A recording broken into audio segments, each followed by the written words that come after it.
Hey, good morning. Happy Monday and happy June. So this is the March, April. This is the fourth month if we count June. So started March, April, May, June. This is the fourth month we've been into this pandemic management piece.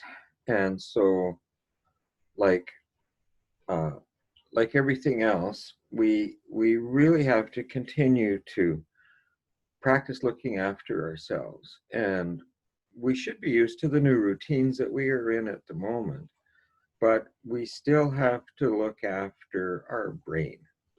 And because that's the thing that runs everything. And if we don't continue to practice the stuff that we've been talking about for the last 3 months anyway, it uh, it doesn't stick. Because one of the things that I've said over and over and over again, if you want to change something, you have to practice. So a couple of weeks ago, I can't remember exactly how long it was, we we talked about petting the lizard. The lizard is our reptilian brain that protects us. And today, I want to go up a level and talk about our mammalian brain.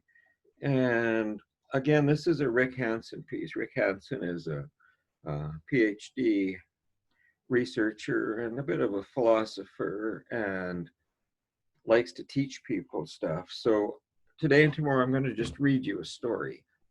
So today's is Got Cheese.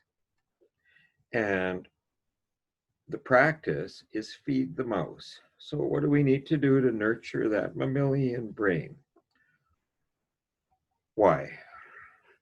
To simplify a complex process spanning 600 million years, your brain developed in ways that are loosely related to the three major stages of vertebrate, that's us, vertebrates, evolution.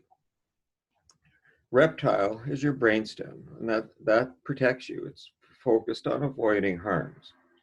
So when you're walking down the street and you start checking things out, that's your reptilian brain making sure that it's paying attention so it can protect you. Your mammal brain or mammalian brain is your subcortex, and it focuses on approaching rewards. So food's a reward, pleasure's a reward, uh, those kinds of things. And then your primate brain, your neocortex, is focusing on attaching to us. So, okay, here's Rick's story. Since the brain is integrated, avoiding, approaching, and attaching are accomplished by its parts working together. Nonetheless, each of these functions is particularly served and shaped by the region of the brain that first evolved to handle it. In this three-part series, the previous JOT, Pet the Lizard, was about how to soothe and calm yourself. This affects your brain as a whole, including the most ancient structures and the management of perhaps the first emotion of all, fear. This jot continues the series by focusing on how to help you feel rewarded, satisfied, and fulfilled. In a word, fed. Which also encourages your brain as a whole with a particular focus on its subcortical regions that emerged mainly during the mammalian stage of evolution. When you feel fed, physically, emotionally, and conceptually, and even spiritually, you naturally let go of longing. And I've talked about that a few times. Like we have to feed ourselves what we need. And sometimes that's just changing a thought. You naturally let go of longing, disappointment, frustration, and craving. The hungry heart gets a full meal. Goals are attained and the striving for them relaxes. One feels lifted by life as it is. What a relief. Feeling fed also helps you enjoy positive emotions such as pleasure, contentment, accomplishment, ease, and worth. As Barbara Fredrickson and other researchers have shown, These good feelings reduce stress, help people bounce back from illness and loss, strengthen resilience, draw attention to the big picture, and build inner resources. And when your own cup runneth over, studies have found that you're more inclined to give to others. Feeling good helps you to do good. So, we've talked about the glass half full, glass half empty piece. And as I said, I really think we need to learn to look at everything like right now in this minute, the glass is exactly the right size for what I've got. Last, consider this matter in a larger context. Many of us live in an economy that emphasizes endless consumer demand and in a culture that emphasizes endless striving for success and stature. Sure, enjoy a nice new sweater and pursue healthy ambitions, but it's also vitally important both for ourselves and for the planet whose resources we're devouring, like kids gorging on cake or me on ice cream. Bad stuff for me. Sorry, I'll restart that again. But it's vitally important for us to, both for ourselves and for the planet whose resources we're devouring like kids gorging on cake, that we appreciate the many ways that we already have so much. So the how. In everyday life, draw on opportunities to feel fed. And as you do, really take in these experiences, weaving them into the fabric of your brain and being. For example, while eating, be aware of the food going into you, becoming part of you. Take pleasure in eating and know that you are getting enough. And that's that belief that right now I have enough is really critical for being okay. While breathing, know that you're getting all the oxygen that you need. Absorb sights, sounds, smells, and touches. Open to the sense of how these benefit you.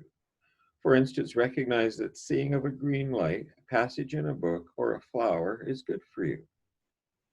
Receive the warmth and help of other people, which comes in many ways, including compassion, kindness, humor, practical aid, and useful information. Get a sense of being supported by the natural world, by the ground you walk on, by sunlight and water, by plants and animals, by the universe itself. Pay attention to what we have. When you go for a walk, be in the walk. Pay attention to the walk. When you're eating ice cream, enjoy the ice cream.